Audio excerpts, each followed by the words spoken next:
నమస్కారం, వార్తలకు స్వాగతం. ముందుగా ముఖ్యాంశాలు. Delhi CM Arvind Kejriwal press meet, ప్రధాని మోదీపై విమర్శలు. మాజీ మంత్రి కేటీఆర్ ప్రెస్ మీట్, పలు అంశాలపై వివరణ. YCP leader Ambati Rambabu media సమావేశం నిర్వహించారు. ఈ సందర్భంగా పలు అంశాలపై ఆయన మాట్లాడారు. చాలా పెద్ద ఎత్తున హింస చెలరేగింది. కొన్ని సందర్భాల్లో పోలీసులు కంట్రోల్ చేయలేక చేతులు ఎత్తేసినటువంటి సందర్భం కూడా కనిపిస్తుంది. ముఖ్యంగా అనంతపూర్లో కానీ పర్టికులర్గా పలనాడు జిల్లాలో ఉన్న ఎస్పీని, అనంతపూర్లో ఉన్న ఎస్పీని ఎన్నికలకు ముందు ఎన్నికల కమిషన్ మార్చారు. ఇంకా పలు చోట్ల కూడా ఐపీఎస్ అధికారులను మార్చారు. దేనికోసం మార్చారు అంటే, పురంధరేశ్వరి గారు భారతీయ జనతా పార్టీ రాష్ట్ర శాఖ అధ్యక్షురాలు, చంద్రబాబు నాయుడు గారి వదిన గారు, చంద్రబాబు నాయుడు గారితో కలిసి, వీళ్ళు కలిసే ఉన్నారు అనుకోండి. ఎందుకంటే భారతీయ జనతా పార్టీ, తెలుగుదేశం, జనసేన కలిసి కూటమిగా వచ్చారు. వీళ్ళిద్దరూ కలిసి ఎన్నికల కమిషన్కు ఫిర్యాదు చేశారు. ఎవరైతే ఐపీఎస్ అధికారులు ఉన్నారో వీళ్ళందరూ కూడా ప్రభుత్వానికి తొత్తులుగా ఉన్నారు, వారికి అనుకూలంగా ఉన్నారు. కాబట్టి వారిని మారిస్తే తప్ప నిష్పక్షపాతంగా ఎన్నికలు జరగవు అనేటువంటి ఆర్గ్యుమెంట్ని తీస్తే సహజంగానే ఎన్నికల కమిషన్ కొంత బిలీవ్ చేసి ఉండవచ్చు. ఈ మార్పులన్నీ చేశారు. ఇక్కడ గమనించాల్సిన అంశం ఏమిటంటే, ఎక్కడైతే పురంధరేశ్వరి పిటిషన్ మీద మార్పులు చేశారో ఆ ప్రాంతంలోనే హింస ప్రజ్వరిల్లింది. Note this point. ఇవాళ మనం ఫర్ ఎగ్జాంపుల్ అనంతపూర్ తీసుకున్నాం, ఫర్ ఎగ్జాంపుల్ పల్నాడు తీసుకున్నాం. పల్నాడులో నేను this is the third time I'm going to contest, మూడోసారి నేను పోటీ చేయబోతున్నాను. గత 2 ఎన్నికల అనుభవం నాకుంది. ఏ రోజుని కూడా ఇంత పెద్ద ఎత్తున హింస జరిగినటువంటి సందర్భం లేదు. మొన్న ఎన్నికల్లోనే భారీ ఎత్తున హింస జరిగింది. ఎందుకు జరిగింది? కారణం ఏంటి? కొత్తగా ఎస్పీ వచ్చారు. పాత ఎస్పీ పక్షపాత ధోరణితో ఉంటాడని మార్చేశారు. కొత్త ఎస్పీని ఇస్తే బలంగా ఉండాలి కదా, ప్రశాంతంగా జరగాలి కదా. ఎందుకు పూర్వం కన్నా ఎక్కువ హింస జరిగింది అనేది ఇక్కడ పాయింట్ అని మనం చేస్తున్నాం. అంటే ఈ మార్పులు చేర్పుల మీదే కుట్ర జరిగిందా? తెలుగుదేశం, భారతీయ జనతా పార్టీ, పురంధరేశ్వరి గారు, పవన్ కళ్యాణ్ గారు కలిసి కుట్ర చేశారా? కుట్ర చేసి ఈ పిటిషన్లు పెట్టి ఏదో ఒక విధంగా తమ ఓట్లను, ఫాల్స్ ఓట్లను గందరగోళాలు చేసి ఓట్లు వేయించుకోవడం ద్వారా గెలవాలని అనుకున్నారా అనేటువంటి సందేహాలు కలుగుతా ఉన్నాయి. ముఖ్యంగా పల్నాడులోకి వస్తే నర్సరావుపేట పార్లమెంటు నియోజకవర్గం వైఎస్ఆర్ కాంగ్రెస్ పార్టీకి చాలా strong constituency. Everybody knows it. 7కి 7 గెలిచాం పోయిన ఎన్నికల్లో. ఇవాళ కూడా 7కి 7 గెలిచే పరిస్థితి ఉన్నది అని మాకన్నా బాగా తెలిసిన వ్యక్తి అటు పోటీ చేసిన మా పార్టీ వ్యక్తే మొన్నటిదాకా. కాబట్టి దీన్ని ఏదో విధంగా నలిపేయాలి అనేటువంటి కుట్రతో ఇదంతా చేశారనేటువంటి భావన కలుగుతోంది. చాలా చిత్రమైన, విచిత్రమైన సంఘటన ఏమిటంటే, ఎన్నికల కమిషన్ ఎవరినైతే అపాయింట్ చేశారో ఎస్పీలుగా, వాళ్ళని సస్పెండ్ చేసే పరిస్థితి వచ్చింది. ఇది చరిత్రలో నేను ఎప్పుడు ఎక్కడ చూడలా. ఎన్నికల కమిషన్ అంతకు ముందు ఉన్నటువంటి ఐపీఎస్ ఆఫీసర్లు పక్షపాతంగా వ్యవహరిస్తారేమో అనే అనుమానంతో మంచి చరిత్ర కలిగినటువంటి ఐపీఎస్ ఆఫీసర్లను ఎస్పీలుగా వేస్తే వాళ్ళు విధి నిర్వహణలో ఫెయిల్ అయ్యారని భావించి, ప్రాథమిక సమాచారం ఉందని భావించి వాళ్ళని సస్పెండ్ చేశారు. ఊరినే బదిలీ కూడా కాదు, they suspended from the service at present. ఎంత విచిత్రమైన విషయం. దీన్ని ఏ విధంగా భారత ప్రజాస్వామ్యంలో భావించాలని అడుగుతా ఉన్నా. దీని వెనుక నేను ఒకటే మనవి చేస్తున్నా, నేను ఓడిపోతాను అని అనుకున్న రోజున నారా చంద్రబాబు నాయుడు గారు రాక్షసంగా వ్యవహరిస్తాడు. తనకు అధికారం రాదు అనుకున్నప్పుడు హింసను ప్రజ్వలింపజేస్తాడు. ఇది నారా చంద్రబాబు నాయుడు గారి చరిత్ర.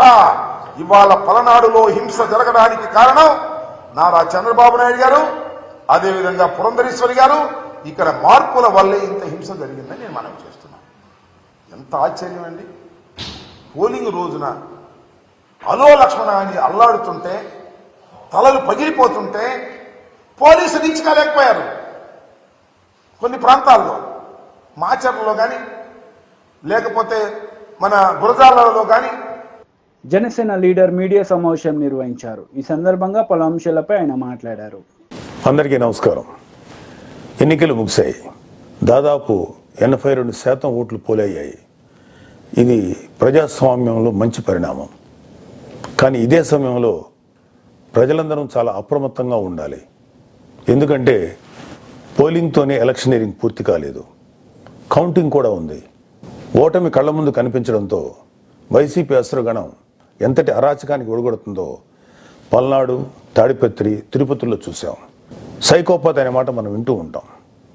ఈ జగన్మోహన్ రెడ్డి కూడా ఆ కోవలోకి వస్తాడో లేదో తెలియదు, కానీ ఖచ్చితంగా అతను ఒక సోషియోపాత్. ప్రజలను కులాలుగా, వర్గాలుగా, పార్టీల వారీగా విడదీసి చిచ్చులు పెట్టి ఆనందించే రకం. అతనిలో ఆ మానసిక స్థితిని మొదట్లో ఎవరు గుర్తించలేకపోయారు. ఆ వ్యాధిని తన అసురగణానికి కూడా అంటించాడు. ఈ సోషియోపాత్ మానసిక స్థితి రోజు రోజుకి ముదిరిపోయింది. ఓటమి కనిపిస్తుండటంతో వైసీపీ ముఠాలు ఉన్మాదంతో ప్రజల ఇళ్ల మీద పడి అరాచకం సృష్టిస్తున్నాయి.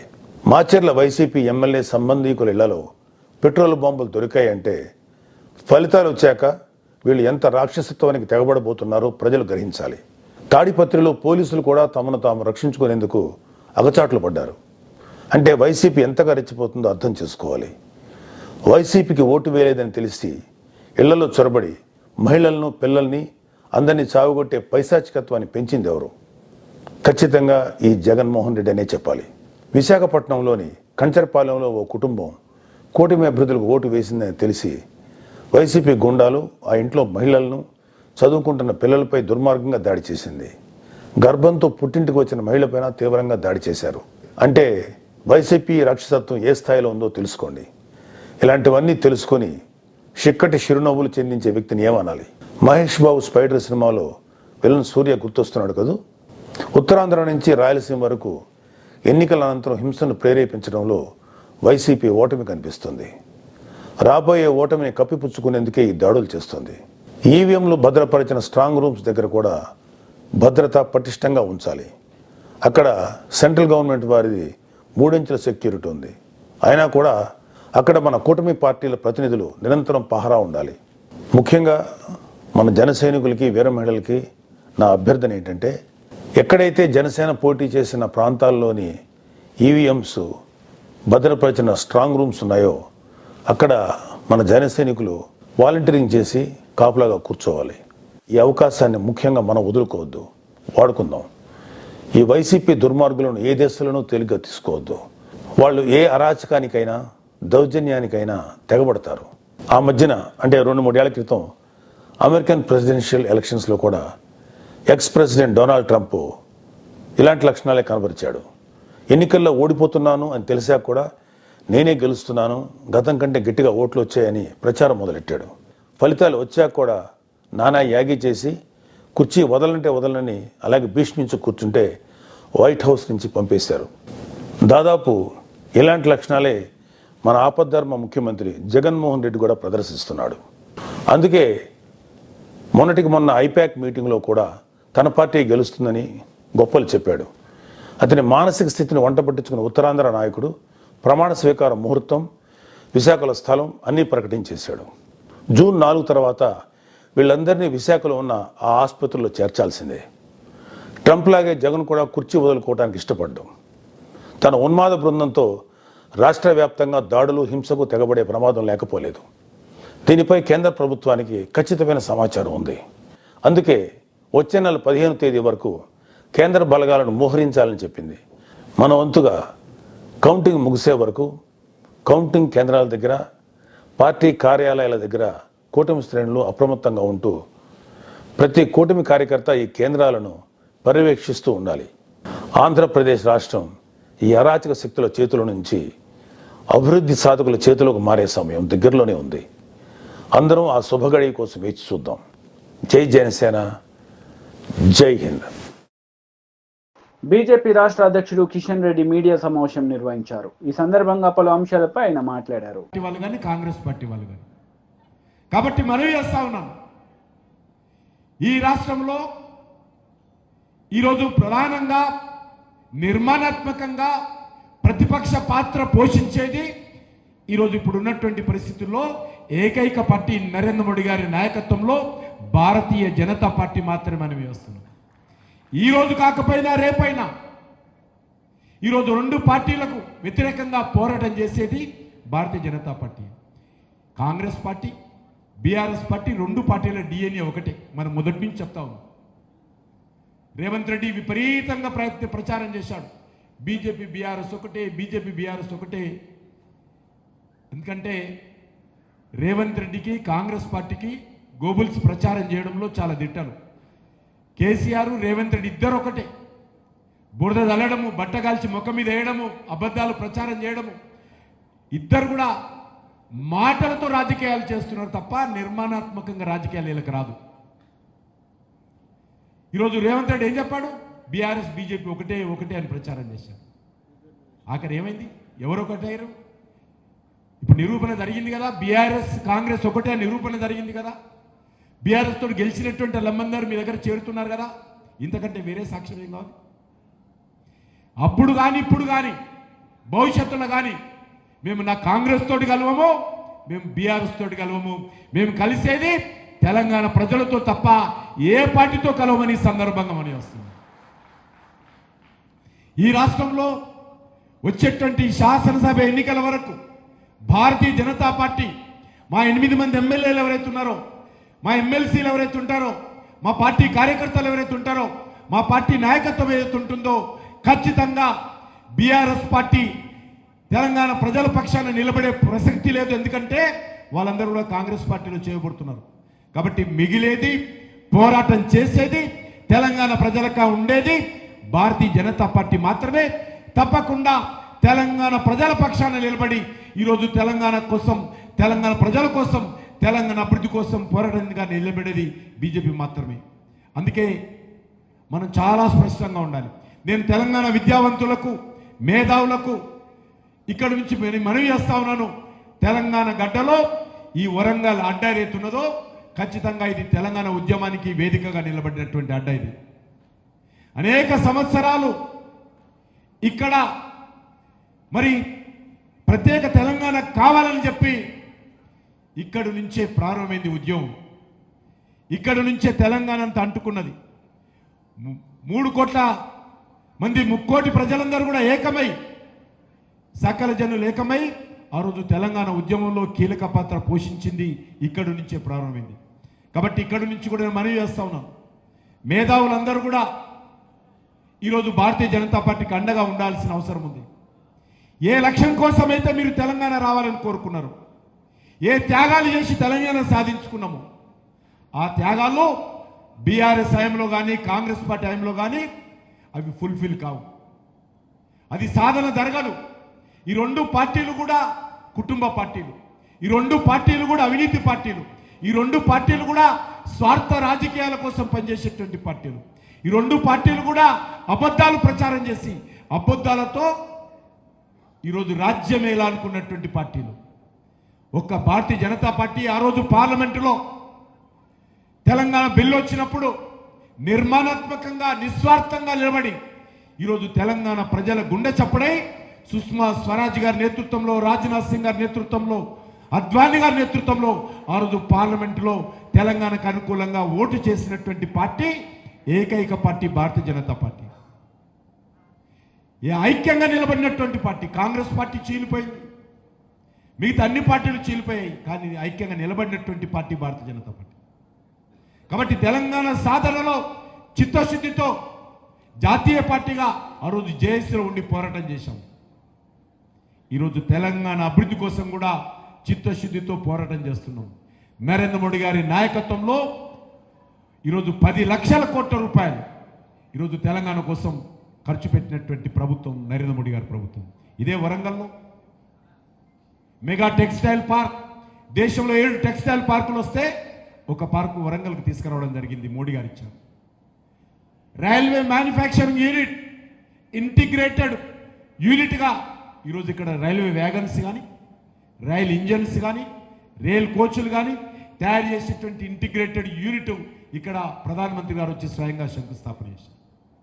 ఇదే ఉమ్మడి వరంగల్ జిల్లాలో సమ్మక్క సారక్క కేంద్రీయ గిరిజన విశ్వవిద్యాలయం శాంక్షన్ చేసి ఈ సంవత్సరమే, ఈ విద్యా సంవత్సరమే అడ్మిషన్స్తో ప్రారంభం కాబోతున్నది. ప్రారంభమైంది. నేను స్వయంగా వెళ్ళి ఆ యొక్క క్యాంపస్ను ప్రారంభించిన విషయాన్ని మనం చేస్తున్నాం. ఈ సంవత్సరం అడ్మిషన్స్ అవుతాయి. ఇంకా ల్యాండ్ ఎంత తొందరగా సెటిల్ చేస్తే కొత్త బిల్డింగ్ క్యాంపస్ కూడా ప్రధానమంత్రి గారు స్వయంగా భూమి పూజ చేయబోతున్నారనే విషయాన్ని కూడా ఈ సందర్భంగా మనం చేస్తున్నాం.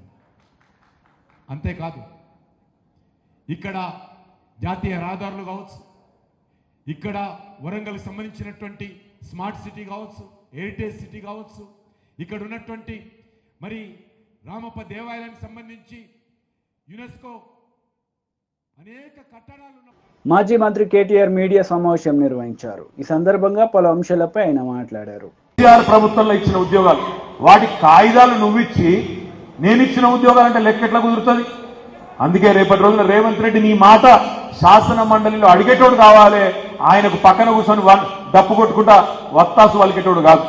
ఏమాయ నీ 2 లక్షల ఉద్యోగాలు తెలంగాణకి ఇచ్చినావు కదా మాట, నీ ప్రభుత్వం చెప్పింది కదా మొదటి సంవత్సరంలో 2 లక్షల ఉద్యోగాలు ఇస్తాన్నావు, ఏమైనాయి అని గల్లాబట్టి అడిగే రాకేష్ రెడ్డి రేపు శాసన మండలిలో ఉండాలి. రేవంత్ రెడ్డిని ఈ ప్రభుత్వానికి కడిగి పారేస్తోడు ఉండాలి, కడిగి పారేస్తోడు ఉండాలి తప్ప వాళ్ళకు పక్కన కూర్చొని డప్పు కొట్టుకుంటా యూట్యూబ్లో వాళ్ళకు మళ్ళీ చాలా సొక్కం రేవంత్ రెడ్డి అని చెప్పి వాళ్ళ కోసం సన్నాయి నొక్కులు నొక్కేటోడు కాదు.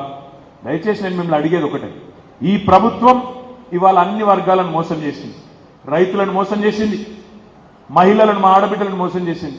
నెలకు 2500 ఇస్తా అన్నాడు, కోడన్లుంటే 2500 ఇస్తా అన్నాడు, మహాలక్ష్మి అన్నాడు, ఇప్పటిదాకా అత్తలేదు పత్తలేదు. 18 ఏళ్లు నిండిన ఆడబిడ్డలు ఈ రాష్ట్రంలో 1,67,00,000 మంది ఉన్నారు. 1,67,00,000 మంది. వాళ్ళందరూ ఎదురు చూస్తున్నారు ఎప్పటి నుంచి ఇస్తాడు 2500 అని. సిగ్గు లేకుండా అబద్ధాలు చెప్తా ఉన్నారు. నేను ఇప్పుడే ఇక్కడికి వస్తుంటే చూసిన ప్రియాంక గాంధీ గారు ఉపన్యాసం ఇస్తున్నది ఉత్తరప్రదేశ్లో. మేము ఆల్రెడీ చాలు చేసినాం, మేము ఆల్రెడీ అక్కడ ఇస్తూనే ఉన్నాం, తెలంగాణలో నెలకు 2500 పడుతూనే ఉన్నాయి ఆమె చెప్తుంది. ఆదిలాబాద్కి వచ్చి రాహుల్ గాంధీ అబద్ధం చెప్తాడు, నెలకు 2500 పడిపోతూనే ఉన్నాయని. ఇప్పుడే నాకు మా మహేందర్ అన్న చెప్తున్నాడు, గొంగిడి మహేందర్ రెడ్డి గారు, అన్నా మేము ఎక్కడ లేని విధంగా ఆలేరులో సోషల్ మీడియా కమిటీలు వేసుకున్నాం, యువజన కమిటీలు వేసుకున్నాం అనే మాట చెప్పిండు. ఆ మాట వాస్తవమేనా? ఉన్నారా మీరందరు ఇక్కడ? నేను మిమ్మల్ని దయచేసి కోరుతున్నా, ఇవాళ మీ బాధ్యత. ఎందుకంటే గ్రాడ్యుయేట్ ఓటర్ అంటే అక్కడోళ్ళు ఉంటారు. మొత్తం మీ ఆలేరు నియోజకవర్గంలో 11,000 ఓట్లు ఉన్నాయనుకుంటా. వాళ్ళకి మనిషికి వాళ్ళ వాట్సాప్ ఇన్బాక్స్ లో వాళ్లకు చేరేటట్టు ఈ సమాచారాన్ని ఇవ్వాల్సిన బాధ్యత మనది. ఇక్కడ నిల్చున్న కాంగ్రెస్ అభ్యర్థి ఎన్నికల్లో ఏమన్నాడు? రైతు బంధు అడిగితే చెప్పు తీసి కొట్టమన్నాడు, చెప్పు తీసి. మీ జిల్లా మంత్రి ఏమన్నాడు? ఆయన రైతు బంధు అడిగితే ఏమన్నాడు? చెప్పుతో కొడతా అన్నాడు. మరి చెప్పుతో కొడతా అన్న తప్పుడు నా కొడుకులను మనం చెప్పు తీసి కొట్టాలన్నా లేదా ఓటుతో ఆలోచించమని చెప్పి నేను కొడతాను. ఈ మాట మనమనవలసిన మాట కాదు, గ్రాడ్యుయేట్ ఓటర్లకు చేర్చవలసిన మాట. ఇవాళ తప్పుడు ప్రచారం చేస్తున్న కాంగ్రెస్ పార్టీ, పైసలు ఇవ్వకుండానే ఇస్తున్నామని చెప్పి తప్పుడు కూతలు కూస్తున్న కాంగ్రెస్ పార్టీ 2,500 రూపాయలు ఇస్తున్నారా? ఒక్క మహిళకన్నా వచ్చిందా? మహాలక్ష్మి సిగ్గు లేకుండా ఇవాళ ప్రియాంక గాంధీ, రాహుల్ గాంధీ పచ్చి అబద్ధాలు చెప్తుంటే 6 గ్యారంటీల్లో 5 అయిపోయినాయి అని రేవంత్ రెడ్డి తప్పుడు కూతలు కూస్తుంటే గమ్మున కూర్చొని ఊరుకుందామా? మాట్లాడొద్దా? చదువుకున్న వాళ్ళు కూడా మాట్లాడరా? గ్రాడ్యుయేట్లు కూడా మాట్లాడరా? గ్రాడ్యుయేట్లు కూడా తీర్పు ఇయ్యరా? ఆలోచించండి.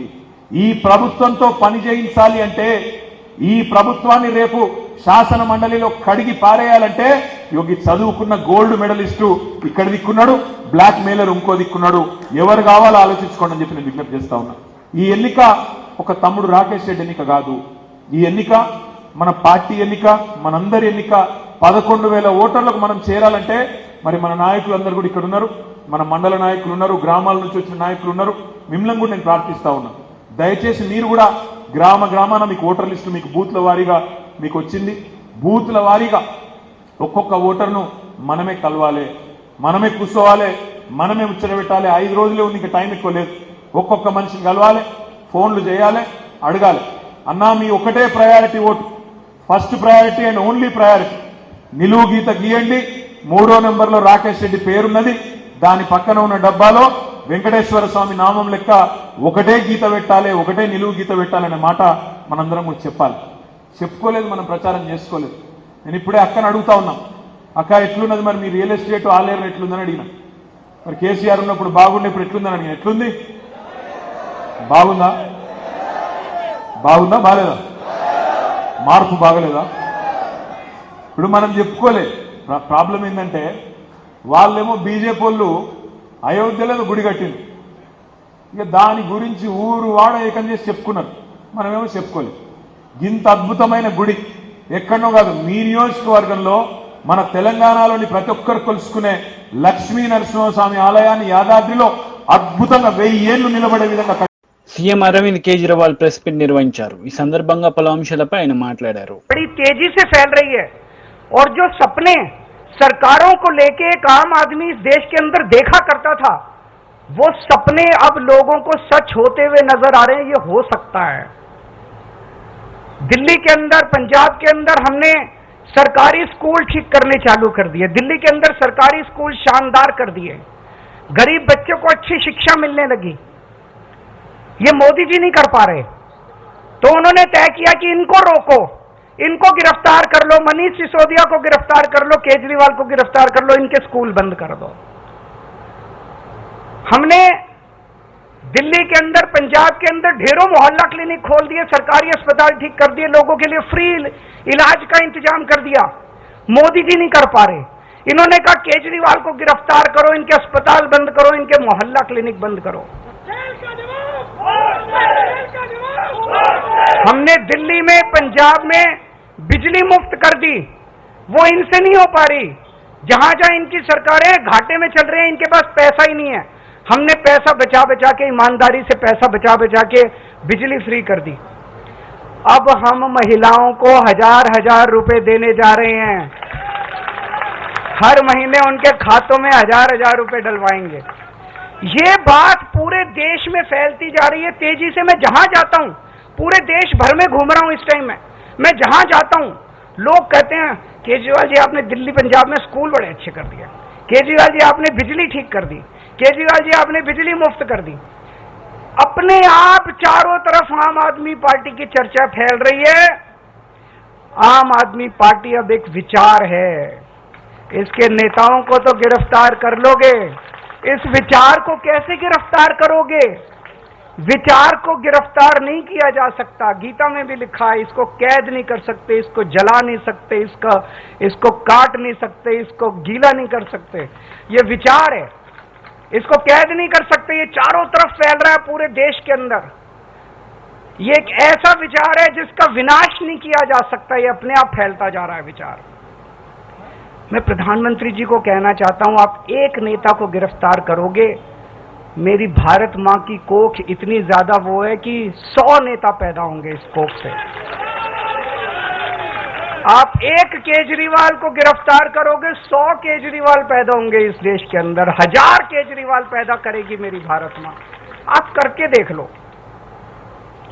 पिछले कुछ सालों में, जब से हम 2015 से सत्ता में आए हैं, कितने आरोप लगाए इन्होंने, कितने केजरीवाल भ्रष्टाचारी है.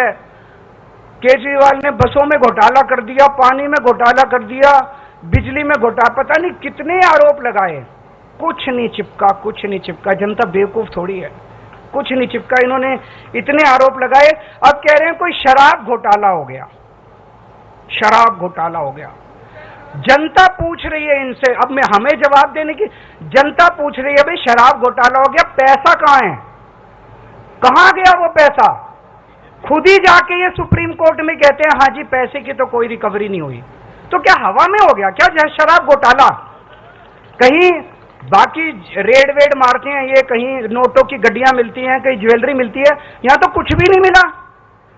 चवन्नी नहीं मिली. कहते हैं 100 करोड़ का घोटाला हो गया, 1000 करोड़ का 1000 रुपए भी नहीं मिले, 100 रुपए भी नहीं मिले. कहां गए सारे पैसे? बिल्कुल फर्जी केस इन्होंने बना बना के हमारे लोगों को गिरफ्तार किया।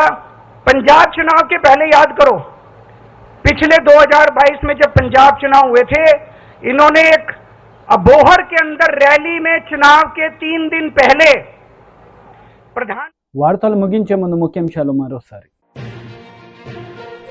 Delhi CM Arvind Kejriwal press meet, ప్రధాని మోదీపై విమర్శలు. మాజీ మంత్రి కేటీఆర్ ప్రెస్ మీట్, పలు అంశాలపై వివరణ.